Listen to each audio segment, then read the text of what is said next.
What's going on, everybody? It's your boy Mike Brooks with Mike's Gaming School, and we're back.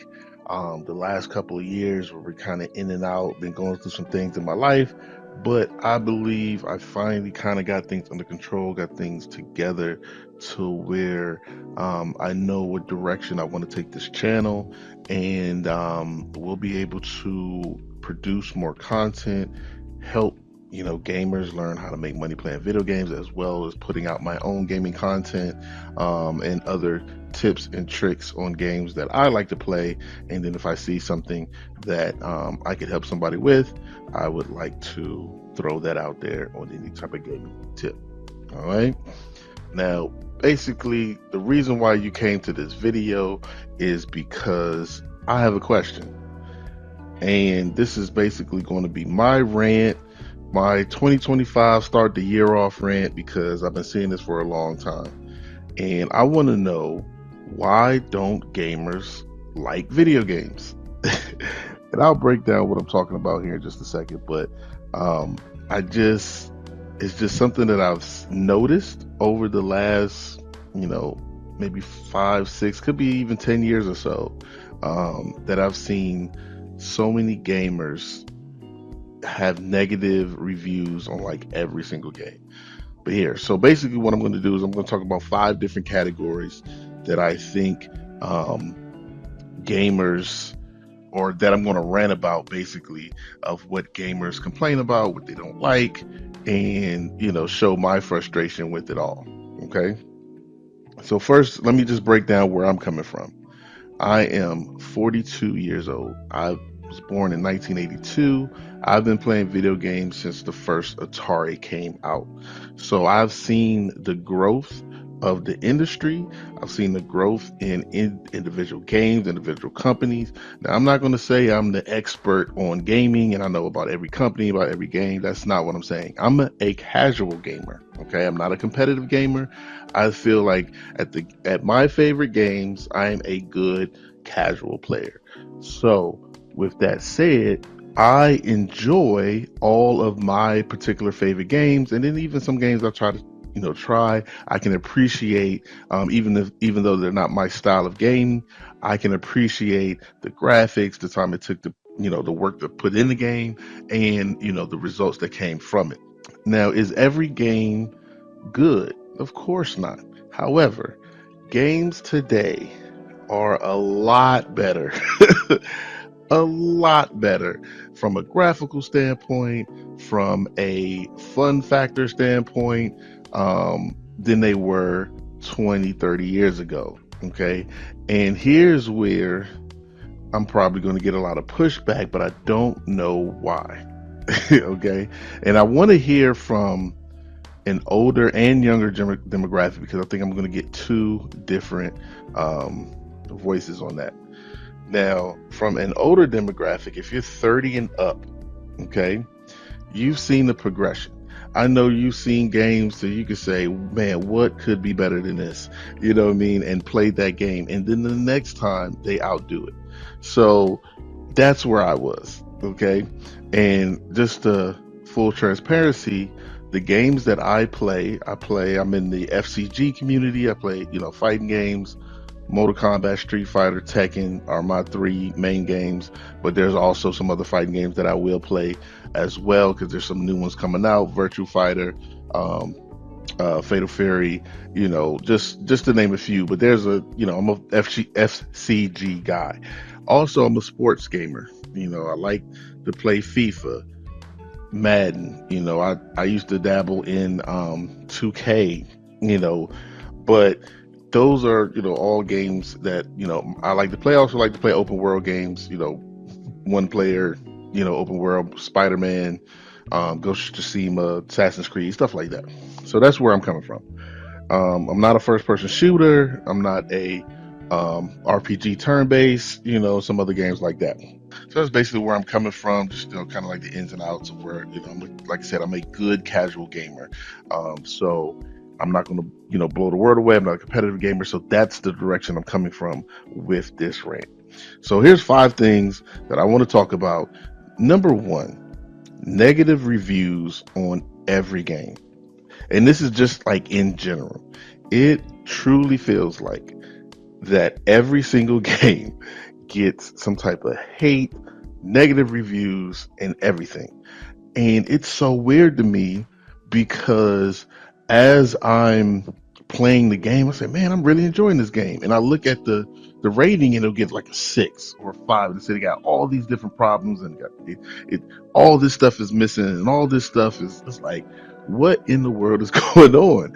And I thought it was just my games that I like to play. At first I thought it was just Madden because you can go to any Madden group or message board and it's nothing but hate about Madden for the last 5 years. Okay, just nothing but hate. No matter what game console is on, no matter what generation, it's just hate, hate, hate, hate, hate. Right? And I thought it was just the games I like to play because it's the same thing with all the fighting games I like to play. Mortal Kombat, Street Fighter, Tekken. They just hate the game. They all just hate it. And then I noticed that I saw a lot of people that was their whole dedication of hating the game. That was just really confusing to me. But I'll get to more on that in just a second. But yeah, it was just hate, hate, hate. So I started looking at reviews to other games, games that I didn't play, games that I thought from the outside looking in, oh man, that game looks really good. I wonder what those reviews got. So I'm not a Call of Duty guy, but I looked at Call of Duty reviews. And lo and behold, it was nothing but hate. And I was like, what in the world is going on? So then I just start, kind of scouring the web and looking at other games that I've seen online or maybe through the PlayStation Store and try to get reviews. And man, there was literally only a couple games that I can count on one finger. I mean, excuse me, one hand that got positive reviews that everybody liked. And that was Ghost of Tsushima, Elden Ring, Spider-Man, just to name a few. Those are the only ones that I kind of seen. I'm pretty sure you can name a couple more, but everything else that I saw just got just an enormous amount of hate. And I had no idea where that was coming from. So just all the reviews in general were hate on those games. Now the number two thing I'm going to talk about, that when a game isn't perfect. Now this is something that was really new to me.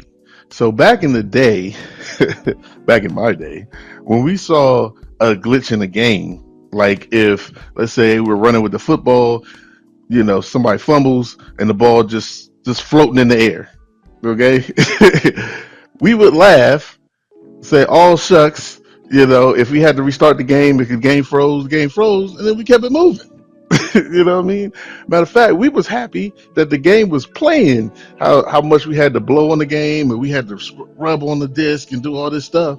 So when the game played, we just took whatever we got. And we had a great time. We didn't, glitches in the game was just a little funny thing.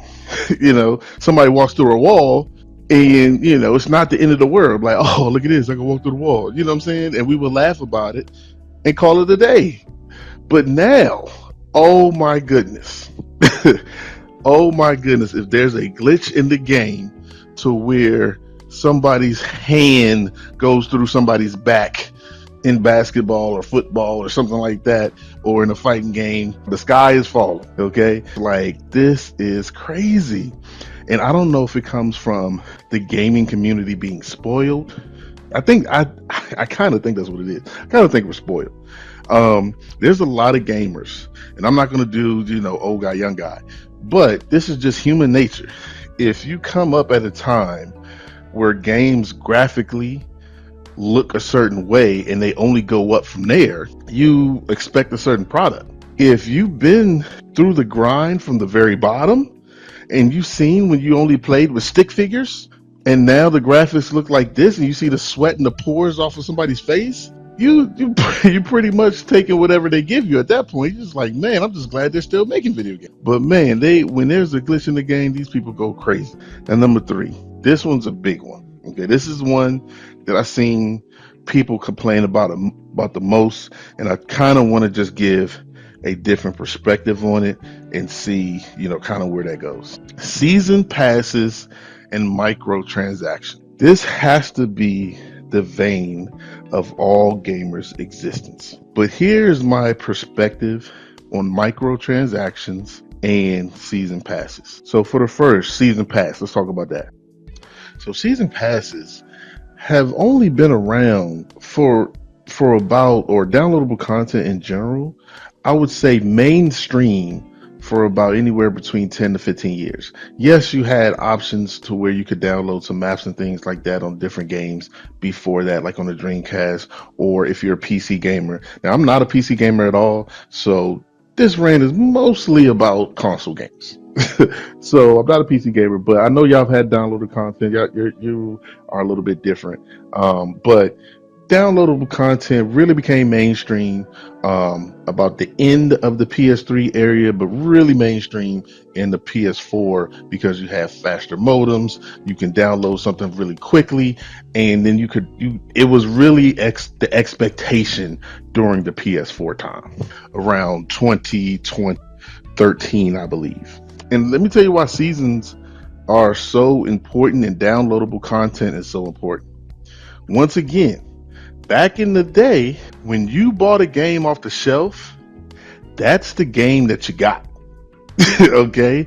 However that game came, that's what it was. And companies would put out a whole new game. That's when you would get Street Fighter 2 Turbo, Street Fighter Ultimate, Street Fighter this, or you have 5 different versions of Mortal Kombat 3. Okay, and then you got 7 different versions of Call of Duty 2. You know what I mean? Like that's what they would do. They would just used to just put out a whole new game, and guess what you had to do when they put out the whole new game? You had to buy it all over again. And it's usually the same. They usually added 1 or 2 characters. Okay, especially in the fighting game world, they might add 3 or 4 characters that's new, but all the other characters are the same moves, same backgrounds, all that. Maybe some updates of things that may have been broken, but that's it. Okay, but you had to buy a whole new game. That was $50. But now they do a season, and this is the same that goes for like sports games and stuff like that. But it's a little bit different for sports games because they put out a game every year. So sports games put out a game every year, and I'll talk about that in a second. But for fighting games and games that put out a game once every 5, 6, 7 years, they have to keep giving you a new season, a new downloadable content to kind of keep the game flowing. However, when they do that, instead of putting out a whole new game, they give you that downloadable content, you got to pay for it. If you think they're going to be putting out new characters, new wardrobes, new customizable items, new stages, and you're not going to have to pay for it, you got to be crazy. It seems like if it was up to gamers, you would pay for the game one time, you pay your $70, and you never had to pay for it again. Okay? Well, the problem is with that is it takes a lot more people than it used to make games. It takes a lot longer, takes a bigger budget to make these games that you want, because you want the graphics, you want all the stages, you want people moving in the background, you want it to look realistic. So if you're going to get all that, it costs money. And so this is a way to support the gaming industry by buying the DLCs and the things like that and the season passes. Because if you don't, then they lose money, they goes bankrupt, and guess what? We're not going to have no more games. Okay, now just a little quick on the microtransactions. That's the same thing with the microtransactions. Most games, microtransactions are customizable items that you don't need to enjoy the game. There's only like maybe 1 or 2 games that I've seen that microtransactions are kind of important, because you won't be able to compete if you don't get those microtransactions if you want to be on a competitive level. But if you're just casually gaming and you're not trying to compete, you're trying to have fun, you don't need to buy those microtransactions to enjoy the game. So what? Your shirt is going to be red instead of blue. That's the difference most of the time. Okay, or you get this hat or this whatever, just for a microtransaction. Now, yes, sometimes the game developers do it wrong. Like in Tekken, they charged an extra $5 for a stage that people was assuming that they would get for free with the pass. They have since corrected that, and you know, like they make mistakes. They're not perfect, okay. But a lot of times I see people complain about microtransactions that they're not even gonna pay for. I can't, microtransactions suck. I can't believe we're doing this. Why do they need they need microtransactions because they got to make this a business. They got to make money. And if they don't make money, guess what happens? They go bankrupt. We don't get no games. Number 4, just like we talked about before, I mentioned this earlier. Negative news gets clicks. There are YouTube channels dedicated to bashing games, to coming down on games, finding every single nook and cranny of what's wrong with a game and putting it out there and getting tons of views. Tons of views. It's just, look at it just like your CNN, Fox News, ABC News, whatever news channel that your parents watch, it's the same thing. I bet you every time you turn on that news, there is something negative going on. There is very rare a positive story on the news. You're not going to see the fighter fire getting a cat from the tree on the news. It just, no positive stories here. Okay. You're going to see all negative because that's what people are attracted to. That's what sells. That's the people like gossip. People like seeing wrong. Look at the negativity. It's no different on YouTube. It's no different with these games.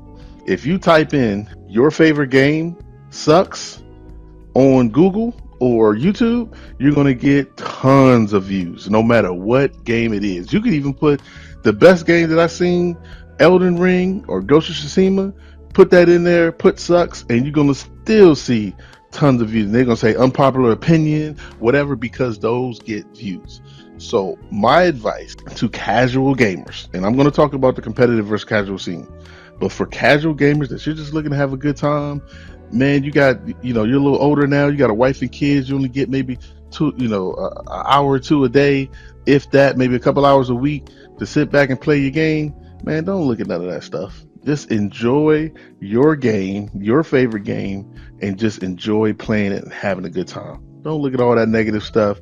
It's only going to just deter you from having a good time because they're looking at nitpicky stuff that doesn't even matter. Probably stuff that you haven't even seen in the game.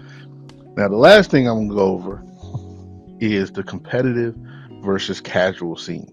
And I think this is a major problem with the gaming world, because that's another thing that we didn't have to worry about 30 years ago. Okay, I know that sounds like a long time because some of y'all haven't even been alive 30 years, but I'm just keeping it 100. 30 years ago, there was no gaming scene. Okay, we all just played games for fun. There was no e-gaming, there was no competitive scene, there was none of that. Okay, and why is that important? Because the competitive world and the casual world sees video games two different ways, and they look at the game two different ways. Okay, whereas we're having fun. Okay, I'm playing Tekken 8, for example. I'm having fun with the game. I may, if I miss a hit, somebody ducks me, or, somebody's beating me up. I'm like, shucks, I'll get them next time. And I'll just keep it moving. Okay. Well, in the competitive world, because they're making money off this game, they want to know the frame data. They want to know, who's the strongest character, who's the weakest character. I never cared who's the strongest and weakest character. I played with the character that I felt that was the most fun and had the most flashy moves and looked cool. Okay, that's how I picked my character. But they have, the first time I seen a character tier list was in the last couple years when the fighting gaming scene really went mainstream. And I was looking like, a tier list? What makes this player so much better than this player? I felt like they were all the same, just different styles. But no, it's not in the competitive game world. Same thing for games like sports games. Sports games are on a different level too. Once again, I play football. I play football in real life. I'm playing on the game, and I'm thinking, man, this is just like real life. This is great, blah, blah, blah, blah. Well, in the competitive gaming scene, they will find out how to break the game and to use it to their advantage so they can win money. Whereas a casual gamer doesn't figure out how to break the game. They're just having fun playing the game as it is. And why is that Why does that make a difference? Because the gaming world is playing for money. And if there's something that they can find that's broken, what they call the meta, they will exploit that. I don't want to call it cheat the game, but they will exploit that advantage to make money. You know what I mean? And so then the gaming, the developers have to go in there and they have to patch that, they have to fix that and stuff like that. I've never looked for ways to break the game, but that's what competitive gamers do. They look ways to break the game, what works in the game, so they can make the most money. And I think that's what is the biggest hindrance when it comes to negative reviews, because a lot of the people who give negative reviews are competitive gamers, not the casual gamers. The casual gamers are having a great time playing the game like it is, but the competitive gaming scene, they're the loudest. Those are the people that you see online making the YouTube channels and stuff like that. Those are competitive gamers. They know frame data. They know what breaks the game. They know, what gun to use at this certain level, blah, blah, blah, blah, blah, because that's how they make their money. But and the issue that I see for the game developers is that they have to decipher what's the difference. Like who do they have to cater to? Do I have to make two separate games? In Madden, they made a competitive setting and a simulation setting. A simulation setting meaning the most realistic stats, all that stuff, to basically what you see on Sundays is what you're going to see in the game. Maybe a drop pass, if the rating is low, maybe a fumble, whatever, right? The things that you see in the game, you're going to see in game.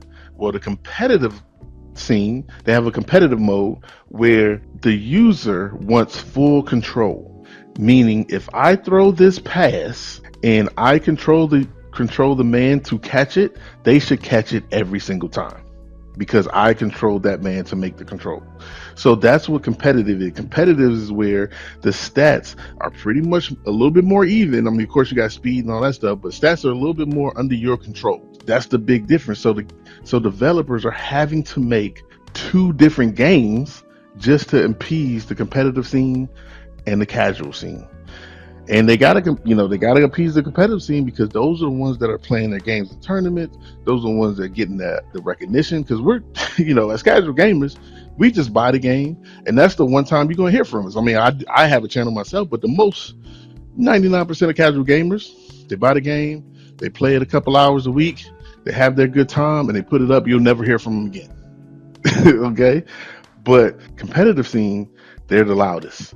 They're the one who has the channels. They're the one that's going and talking to the developers. They're the one that's going to be on the scene promoting the game. And they want to appease that audience as well as the casual gaming audience. I think that's one of the main issues that I see, is that the competitive gaming world looks at video games totally different from the casual gamer. Now, in conclusion, I know it's been a long rant, but I had to get this off my chest. Like, I've been thinking about this for a year, and I said, this has got to be the first video I say. I don't care if I get 10 views. I just had to get this out. But in conclusion, I really think as a community, as a gaming community, we should do a better job appreciating what we have in video games. Yes, you can have your gripes of a game. You can write in what you would like to change in the game, what you would like to add in the game for the next time, or for DLC content. Yes, all that is fine. Your wish list, all that is fine. But when you go to hating the games that we love to the point to where you may get developers, you're trying to get other people to band together to not buy the game or not pay for any DLCs or anything like that. That's you're doing too much. You're doing too much just because you want, whatever you want. Okay? You're doing too much. We can all enjoy the game, because what if, hypothetically speaking, they said, you know what? None of y'all like my games. All of y'all, putting it down. Boom. No more DLC content. We're not supporting this game. No more servers. You can't play online. And we're not making any games. We're going bankrupt. If they do that, all of y'all be shook. Okay? We'd be shook out our mind. So to wrap a bow on it, calm down with the hating. You can hate the game all you want, but you ain't got to tell me to hate it. Do what you do. Enjoy the games that you enjoy. I'm going to enjoy the games I enjoy. Our cat and me and all the other casual gamers are going to have a good time playing the games that we love to play. Matter of fact, here's an unpopular opinion. I love this new Madden, and I've loved all the Maddens since Madden came out. You take that, gamers. Thank y'all for coming out. That's my rant to start off 2025. You're going to see a lot more content from me, whether it just be regular gameplay that I just put out or any other tips and tricks that I can think of that can help you make money playing video games. And with that said, thank y'all for coming out. Class is dismissed. You have a great day.